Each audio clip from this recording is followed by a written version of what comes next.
Moura, para quem não me conhece. Eu sou especialista, então, em gestão de pessoas, adoro falar sobre os temas relacionados a recursos humanos, a liderança, a diversidade, tudo que envolve, né, esse universo de pessoas dentro do ambiente corporativo, principalmente.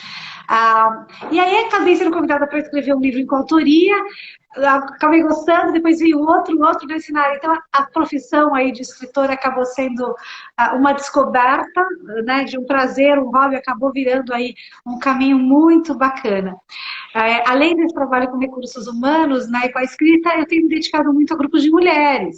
Então, estar aqui nessa semana especial, né, em celebração aí ao Dia Internacional das Mulheres, que no fim vira um mês, né? Vira um mês da mulher, é bem bacana estar junto. E ainda mais falando sobre esse tema que a gente vai falar, que é a liderança feminina.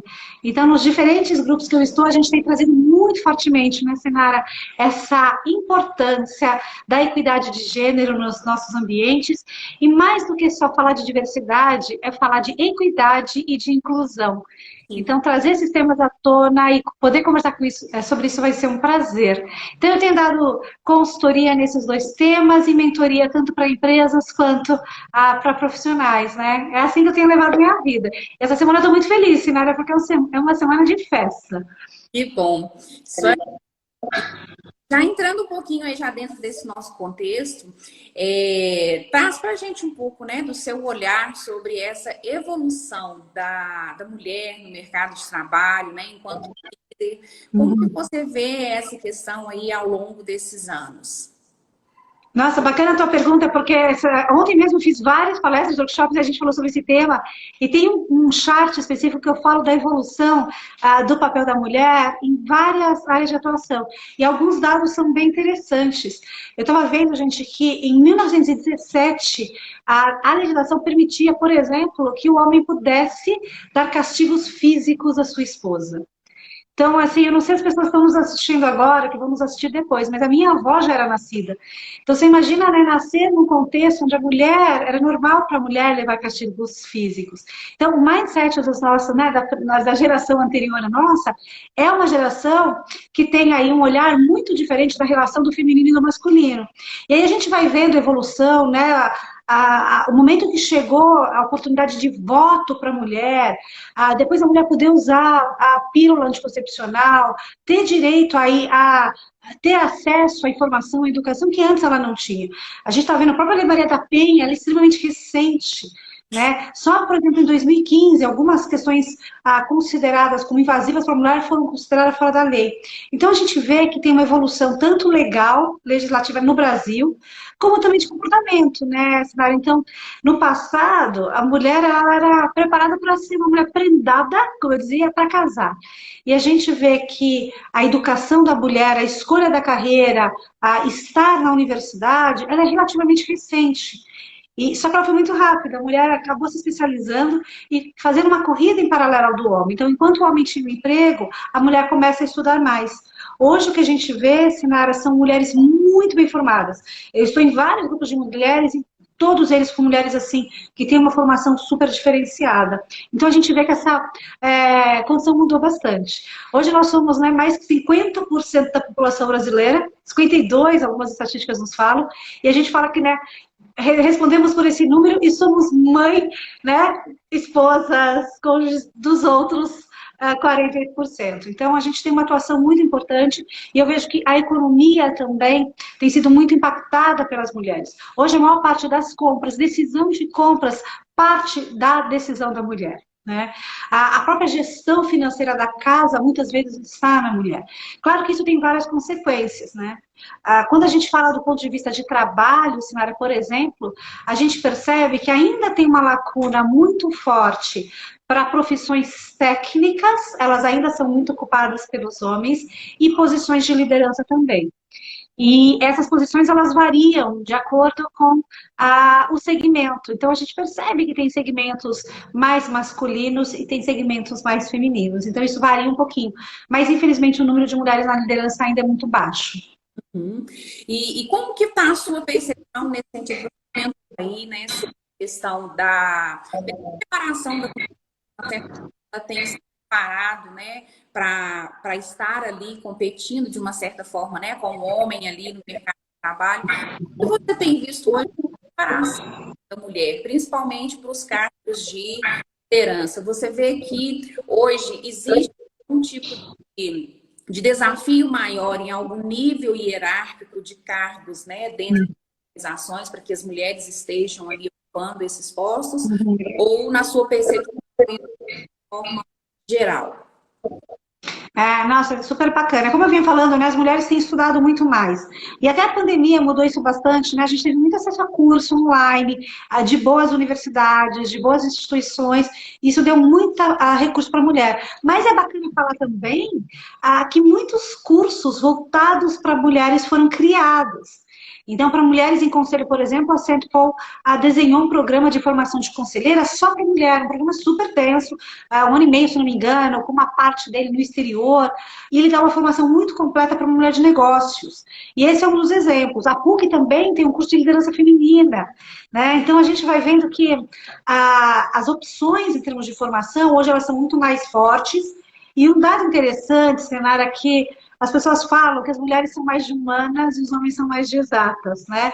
E a gente tem visto também mais mulheres na área de exatas, não só ocupando cargos, mas também se formando em temas que antes eram tidos ainda masculinos, né? Essas opções existem, mas a gente precisa estimular ainda mais. A gente vê que tem algumas parcerias muito legais. O Google, por exemplo, está patrocinando, junto com a Rede Mulher Empreendedoras, toda uma formação para a área de tecnologia, para as jovens começarem a aprender tecnologia, que é um grande gargalo, né? O mundo mudou muito, a transformação digital trouxe aí uma necessidade de atualização super forte. E a gente falta, né? A gente sente falta de profissionais nessa área. Então, a gente percebe que as empresas se juntando com as instituições, oferecendo aí novas opções. Alguns até voluntariado, alguns até pro bono, gratuitos, né? E outros não. Outros aí já, né, com valores bastante significativos. Mas o que eu vejo é que tem muita oportunidade. E essa questão da gente ter agora tudo online, a gente fala que as fronteiras foram quebradas, né, Sinara? Então, nós temos aí a possibilidade de fazer uma universidade de Portugal, dos Estados Unidos, sem precisar viajar, né? Online ficou mais fácil. Então, tem muita, muita disponibilidade. E eu sinto que as mulheres estão atrás disso. E independente se é começo de carreira, se é mais sênior, eu sinto a mulher, é bem legal falar, ela está sempre trazendo essa necessidade de atualização e se determinando, se disciplinando para colocar na pauta do dia dela tempo para estudar. Então as mulheres estão correndo essa carreira diferente, como eu comentei, né? E é legal a gente trazer isso, porque a gente observa que quando a gente tem uma empresa onde ela valoriza essa cultura, né, da gestão feminina dentro dela, tem aí vários exemplos de empresas que hoje já valorizam e incentiva a gestão feminina dentro das organizações. A gente, como exemplo, né, tem o próprio Itaú, né, mais de 59% dos cargos de direção hoje já são ocupados por mulheres. Tem um programa interno específico, que é o IELAS, que incentiva e estimula e essa questão dentro da própria organização. Então, é muito importante a gente ver o quanto que as empresas têm buscado trazer também para dentro da sua cultura essa questão da importância de ter a mulher em alguns cargos né, mais altos dentro do nível do ambiente corporativo. E quando a gente fala nessa questão, né, de uma gestão mais feminina, Tânia, o que você percebe assim, de benefícios que isso traz para a organização, a gente ter ali à frente uma mulher na gestão? Muito bacana, né? Eu falo que a mulher ela tem características que vêm com a própria natureza, né? Então, nós temos o privilégio, né, Sinara, de podermos ser mães. Independente se a mulher quer ser mãe ou não, ela vem com essa, né, eu falo, com esse presente divino. E uma vez que a gente tem isso, e a nossa maternidade, quem tem filho sabe disso, o nosso olhar muda. E uma coisa que é muito forte no olhar de uma mãe é a empatia, porque ela tem que olhar para o outro, né? Tem que olhar para a criança, tem que olhar para o filho. E muitas vezes, é claro que a gente sabe que tem exceções, mas de forma geral e conceitual, a mãe ela tem um amor assim, infinito pelo filho. Então, essa doação que ela tem, esse amor incondicional, ele é um dado que vem com essa condição feminina. Então, a mulher, quando ela usa todo esse dom natural que ela tem dentro de uma organização, naturalmente ela tem esse dom do nutrir, do cuidar, do olhar para o outro, de ser empático, de muitas vezes pensar mais no outro do que nela mesma. Eu não estou aqui fazendo julgamento de valor se isso é certo ou correto, mas é natural em que em alguns momentos ela vai se preocupar mais com o outro. E dentro do ambiente corporativo, a gente vivia muito mais ambientes masculinos, onde os homens foram muito mais preparados pelo seu histórico, pelas suas características, até mesmo físicas, para a guerra, a gente fala, para a competição. E a mulher, ela tem características físicas e emocionais e da natureza totalmente diferentes e que trazem ela muito mais para colaboração. Então, a colaboração é uma característica que tem sido muito demandada, ainda mais depois da pandemia. A gente percebeu de forma extremamente difícil, dolorida, que a gente precisa um do outro, que a gente é interdependente. Não que a gente não fosse antes, mas agora a gente percebeu que a gente é muito mais. E essa colaboração que a mulher traz como natureza, esse cuidado com o outro, no momento onde a gente viu, né, que o convite que a natureza estava nos dando é volta para a tua essência, o que é importante de verdade, né, o que tem que ser valorizado, qual o significado dessa vida e de tudo isso. Então, assim, foi um convite muito forte, muito agressivo. E as empresas todas se reorganizaram, né, a sociedade se reorganizou, o voluntariado, né, todos os setores, né, da economia se mobilizaram e se reposicionaram para uma nova realidade. E essa nova realidade tem essa necessidade dessas características femininas. Então, a empatia, a colaboração, compaixão, olhar para o outro, até mesmo, né, a famosa paciência, porque as coisas nem sempre estão acontecendo da forma como a gente gostaria. O mundo está pedindo acolhimento e a mulher pode fazer isso. Eu sei que tem alguns grupos, Sinara, que não gostam, assim, não, mas toda mulher tem o seu lado feminino e masculino e vice-versa, né? O homem também tem o seu lado feminino. Não estamos aqui só falando de características femininas e masculinas aportadas ao negócio, que isso é muito bom. Mas, além disso, a questão da mulher, mesmo com tudo que vem. Outra coisa, competência que é bem interessante, que a mulher faz isso com um pouco mais de facilidade, é a vulnerabilidade, que é a nossa coragem, né, de falar que a gente não sabe tudo, que a gente precisa da ajuda do outro, que a gente errou, mas que a gente vai tentar acertar da próxima vez. Os homens, né, eles cresceram com aquela máxima, homem não chora, né? Então os homens não podem chorar, então eles não podem errar, eles não podem sentir. As mulheres era permitido. E tanto é que, por outro lado, achavam que mulher é mimizenta, é mais sensível, está sempre fragilizada, etc. E hoje a gente está conseguindo equilibrar. As mulheres se mostrando muito fortes, sabendo lidar com momentos tão difíceis como esses, e os homens aprendendo que, ok, é normal chorar, que é humano, né, ensinar a sentir essas emoções, e o grande desafio é como é que a gente lida com elas, né?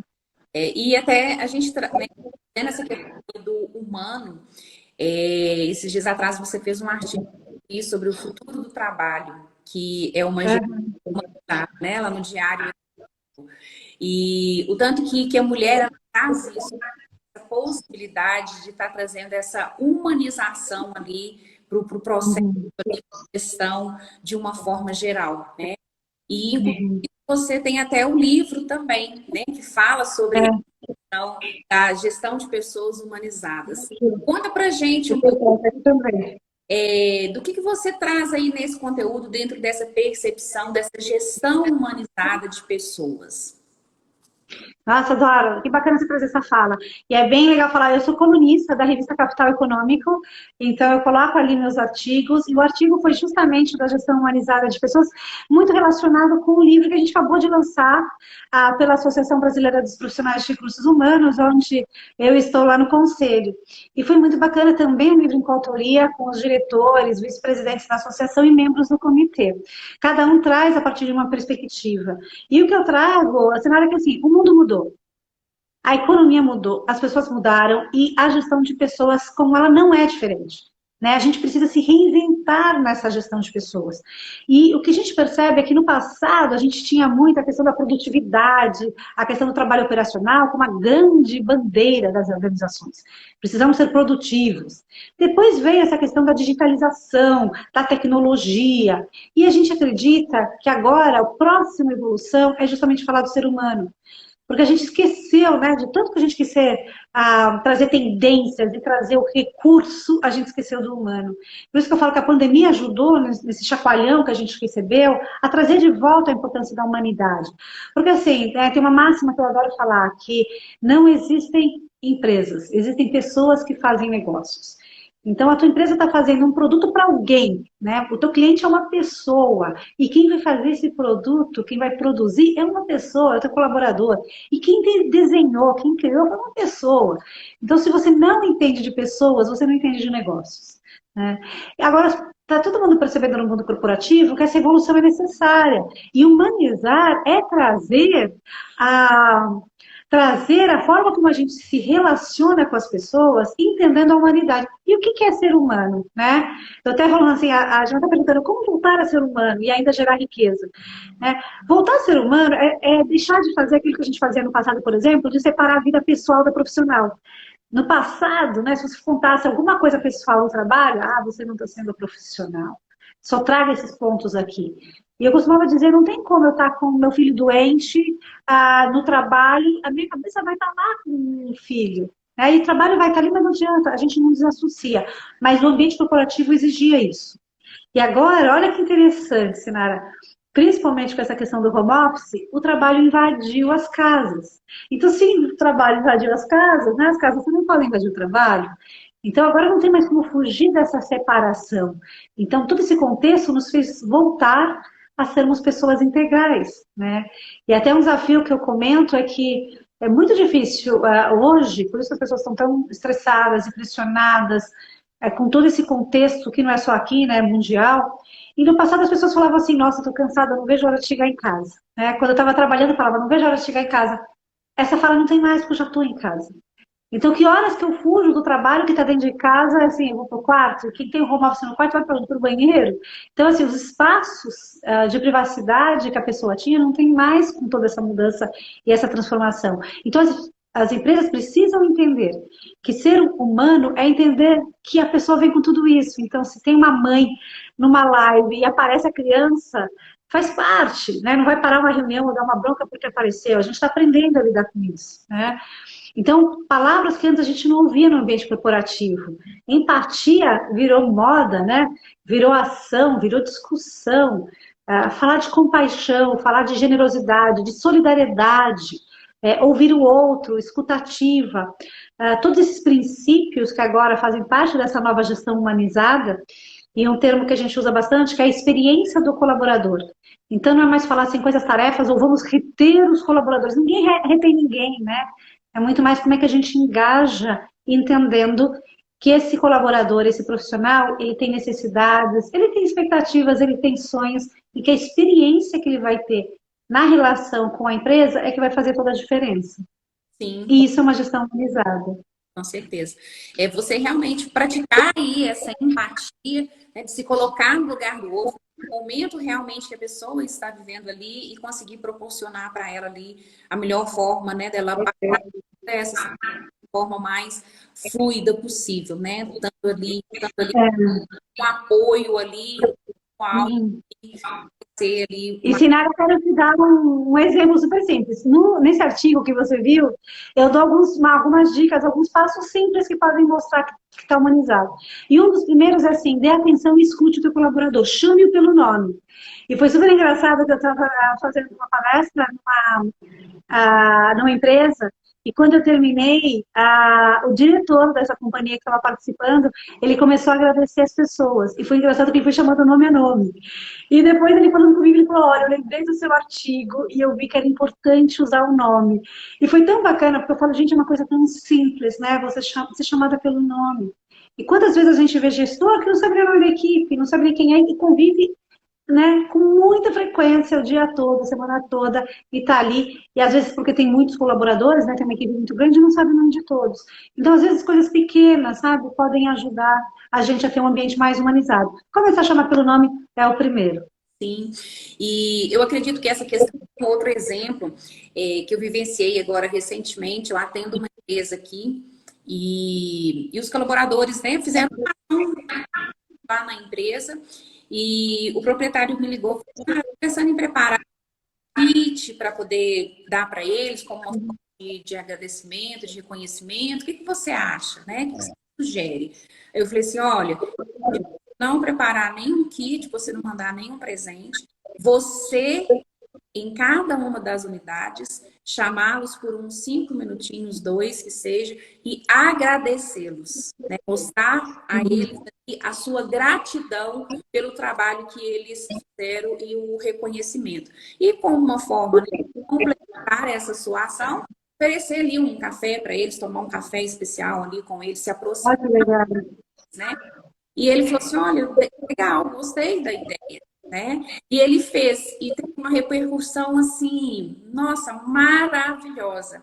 Dos colaboradores começarem a mandar mensagem para os gestores, né? Falando que estava muito mais motivado, o quanto que isso tinha melhorado, né? Ter tido esse contato ali bem próximo. Então, eu acho que essa questão da humanização, ela passa do engajamento, né? De você estar trazendo pessoas para mais próximo da gestão, você está envolvendo elas com que elas se sintam parte ali do processo mesmo em si, né? Como um todo. Agora, eu queria fazer um link, Sinara, da questão do que a gente está falando da gestão humanizada com o papel da liderança feminina. Então, se por um lado é mais fácil para a mulher trazer essas questões, como a gente está falando, né, para uma gestão humanizada de escutativa, de empatia, de acolhimento, de trazer práticas e políticas para a humanização, de ajudar a viver a experiência, por outro lado, a mulher tem um desafio de trazer, sabe o que, Sinara? Saber falar sim e falar não. Porque no passado, né, não sei como é que é a tua experiência, mas muitas vezes a mulher era vista como secretária ou como assistente. E muitas vezes ela, mesmo tendo uma posição de liderança, na hora de uma reunião de diretoria, era muito comum. As pessoas olharam e achavam que a mulher era que tinha que trazer o café, por exemplo. Ou era a mulher que tinha que fazer alguma atividade com relação aos demais. Então, tem um desafio da mulher na liderança se colocar também como alguém que conhece o negócio, se posiciona com o negócio e que ela tem voz. O famoso mansplaining, né, que a gente fala, é quando a mulher começa a falar numa reunião e ela é interrompida. Então, a humanização no trabalho passa também por entender as diversidades que a gente tem e a mulher está inserida nela. Como é que eu humanizo um ambiente onde a mulher precisa ser ouvida? Como é que eu humanizo um ambiente, né, onde a questão da raça, a gente sabe que tem uma linguagem diferente?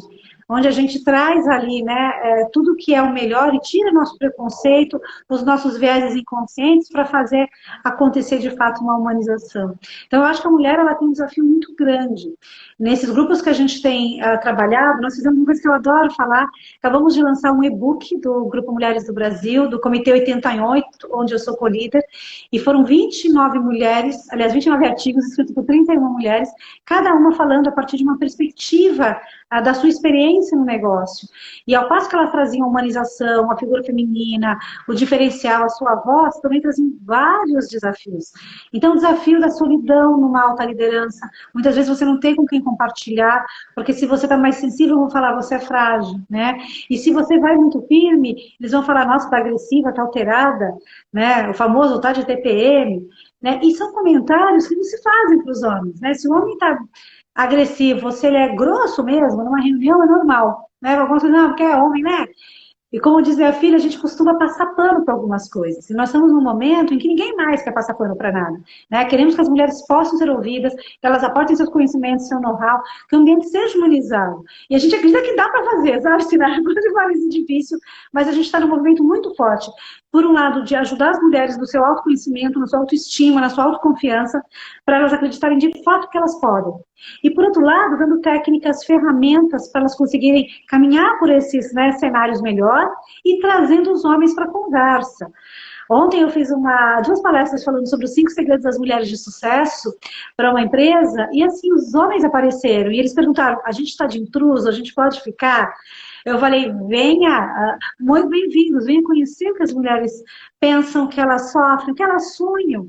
E assim, trazendo os homens para a conversa, a gente pode também ampliar a conscientização deles, ampliar a consciência para eles entenderem que eles podem mudar coisas pequenas, mas extremamente importantes para o ambiente ser mais inclusivo. Sim, com certeza. E o quanto que é importante, né, conhecer esse universo. E quando você tem ali, né, na direção, na gestão, uma equipe que ela é mista, onde ela tem homens e mulheres, Uhum. não tem como você, né, ali falar da mesma forma, porque às vezes ter ali uma receita de bolo para tratar ali os dois gêneros da mesma forma, né? Eu li uma reportagem recente sobre essa questão da liderança feminina, aonde menciona lá de uma grande executiva que foi, né, assumiu o posto de CEO e daí tinha muitos homens, né? E ela falou assim, gente, eu tenho de me aproximar dessas pessoas porque a expectativa é muito grande em relação à comparação que as pessoas iriam fazer em quem estava anterior, que era um homem, ia ser Uhum. inevitável, né? E ela conta que nas sessões de feedback que ela proporcionava a cada 3 meses para sua equipe, ela criou uma linha de raciocínio de conversa para fazer com as mulheres e ela criou uma outra linha de raciocínio de diálogo ali para ter ali as sessões de feedback com os homens. E aos poucos ela foi com esse respeito, né, essa autonomia. Que legal. E hoje ela é colocada aí no mundo, né, corporativo aí pela Fortune, né, e uma das CEOs femininas aí mais bem desenvolvidas aí nesse quesito. Então, o quanto que é importante, né, essa do conhecimento. Hoje, quando a gente mencionou aqui do quanto que as mulheres têm estudado, que elas qualificado. Às vezes eu falo, quando a gente está numa sala de treinamento, de reunião, até mesmo agora online, às vezes tem um homem, 2 homens, ou às vezes a maioria são É mulheres, muito. né? Então, o Você quanto. sabe que eu tenho uma. Pode falar, desculpa. Não, pode falar tranquilo, beleza. Então, o quanto que Eu tenho- as mulheres têm buscado isso, né? Têm buscado esse desenvolvimento. E o quanto que, se a gente parar para olhar em 2020, com toda essa situação da pandemia, o quanto que áreas, você comentou também, que eram tidas como universo, né, mais voltado para homens, cresceu, né? A própria área da tecnologia aumentou demais a quantidade de mulheres. Do marketing digital, uma outra área que então era tipo mais masculina, Uhum. mercado financeiro, área de finanças, né? Hoje, quantas mulheres têm atuado nesse mercado, né, financeiro de investimento? Você sabe que eu acabei de postar no LinkedIn uma mulher da área de manutenção, a primeira mulher de manutenção da Azul Linhas Aéreas. E é um feito também para o setor inteiro no Brasil. A primeira mulher a assumir uma posição de liderança numa área técnica na aviação. Olha que bacana, né? E isso realmente você falou que é certo. Você sabe que eu tenho dado, Sinara, muita mentoria individual, mas eu tenho sido contratada para implantar programas de mentoria nas empresas. E uma delas que a gente implantou semana passada, grande, uma multinacional na área de alimentos, muito grande, ela pediu exatamente isso que você está trazendo. Como ajudar as mulheres das áreas técnicas a se prepararem para ocuparem posições de liderança. E no livro Mentoria Colaborativa, que eu estou escrevendo também como coautora, eu trago justamente esse exemplo, que a diferença da mentoria para homem e para mulher, sabe qual é? As mulheres não pedem. Você pode ver, não existia mentora formal, você fazer uma mentoria formal, porque os homens conseguem ser mais diretos na sua abordagem, ter mais coragem de pedir. Então a gente fala que a gente está ensinando as mulheres também a se comunicarem de uma forma mais assertiva, deixarem claro o que elas querem e também se prepararem para isso. Nesse programa de mentoria ficou bem bacana, ficou muito evidenciado. Então eu tenho visto programas de mentoria assim, para a liderança feminina eu tenho visto programa de mentoria reversa, para as mulheres mais seniors, não só elas ensinarem mais jovens, mas mais jovens que são mais digitais, né? São mais com a tecnologia mais à flor da pele, ensinarem pessoas mais seniors. Eu tenho feito também muita mentoria focada não só em carreira, mas também focada em negócios, né? O que eu vou fazer da vida? Eu quero continuar onde eu estou, eu quero empreender.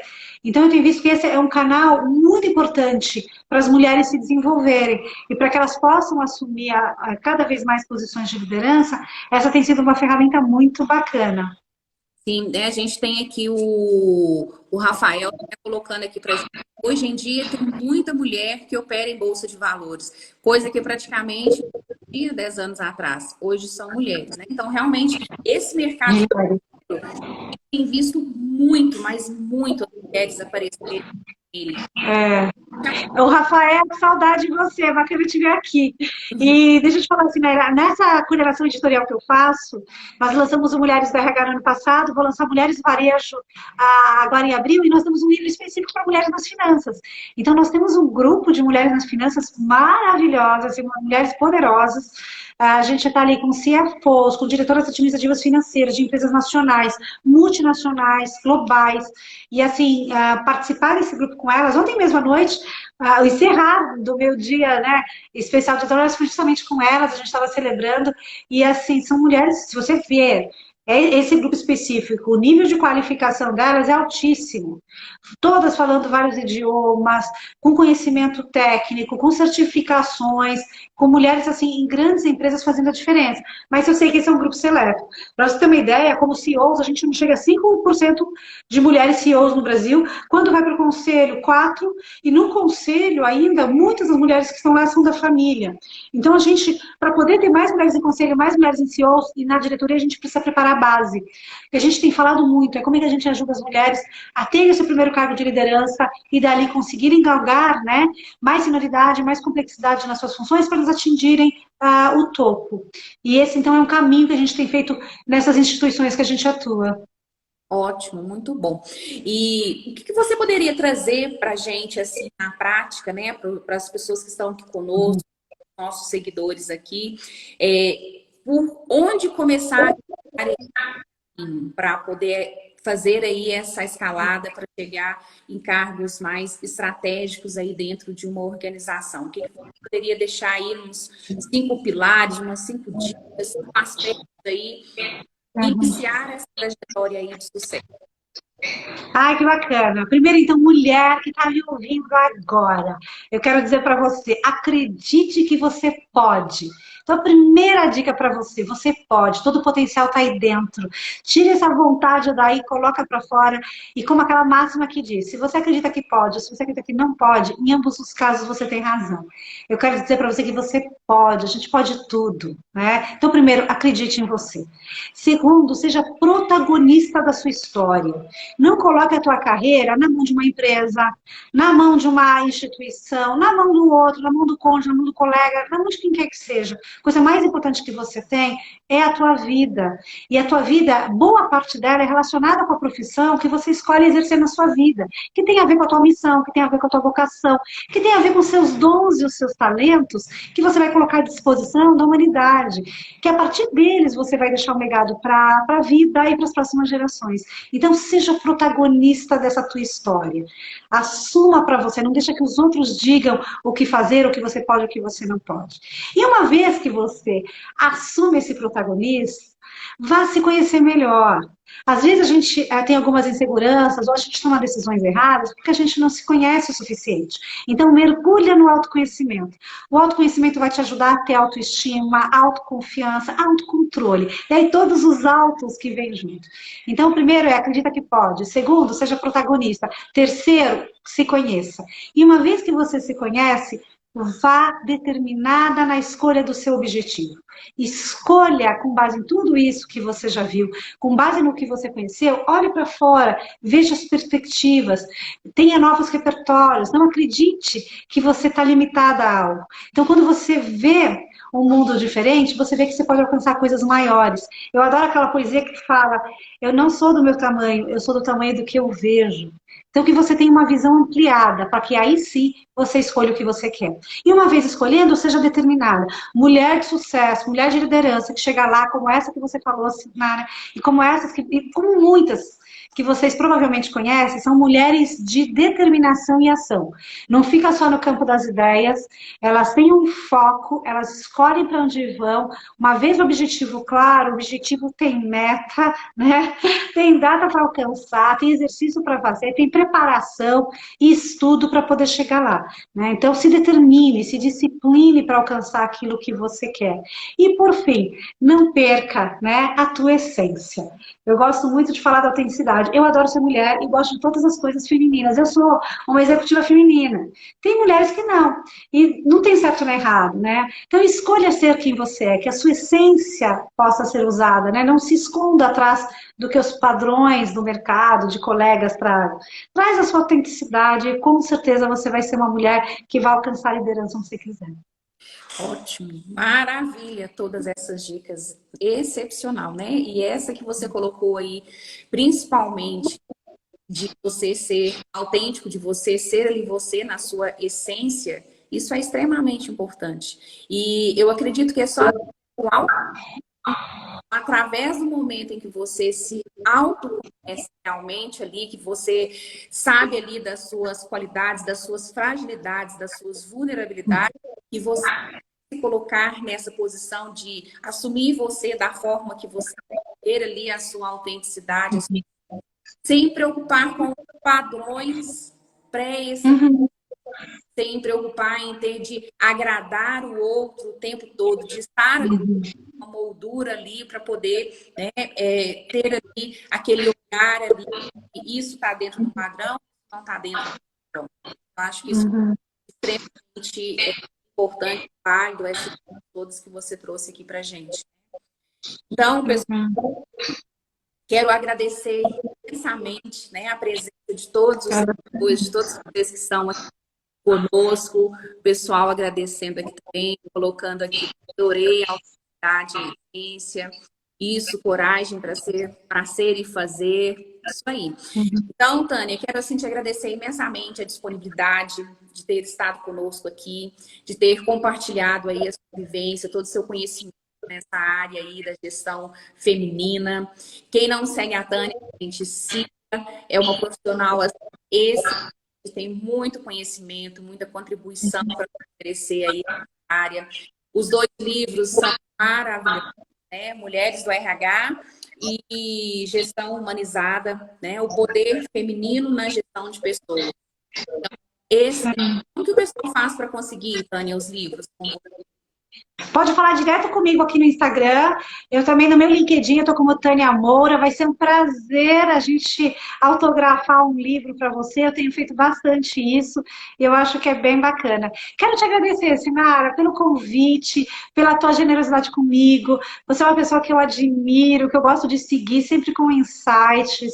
Eu falo que é um dos aqueles presentes, né, que a vida nos deu, que Deus nos deu quando nos uniu com o livro. Parabéns pelo trabalho que você vem fazendo e de verdade conta comigo. O que você precisar, eu vou trazer. E quem está nos assistindo, se você quer saber sobre liderança feminina, quer saber sobre os desafios desse mundo corporativo para a mulher e como usar o seu poder do feminino para o dia a dia, conta comigo também. Eu vou adorar trocar, vou adorar compartilhar e aprender junto, porque a gente está aprendendo o tempo todo, né, Sinara? Com certeza, é uma troca constante. Quanto mais a gente ensina, mais a gente aprende, né? Quanto mais a gente compartilha o conhecimento ali que a gente tem, mais a gente aprende fazendo essa reciclagem aí do conhecimento. Então, pessoal, gratidão a todos. Tânia, mais uma vez, muito obrigado. Lembrando que amanhã, no horário das 1h, nós estaremos com a doutora Graziella, que é uma nutróloga, que vai falar para a gente sobre os 5 pilares da saúde da mulher, principalmente mulheres aí acima dos 40, o quanto é a questão dos hormônios interferem na questão do sono, na gestão da saúde emocional, da saúde mental, enfim. Então, nós vamos falar sobre várias questões. Então, faço o convite para vocês para estarem conosco aqui amanhã às 21h. E na quinta-feira nós temos a Zoila Medeiros falando sobre o quanto é importante ter uma empreendedora antifrágil. Então, pessoal, boa noite para vocês. Muitíssimo obrigado, gratidão mesmo. E em breve temos novamente numa outra oportunidade. Gratidão. Se Deus quiser, senhora. Gratidão. Ótima noite para você, ótimo para todos e parabéns pela semana. Tá excelente mesmo. Obrigada. Um grande abraço para vocês, pessoal. Tchau.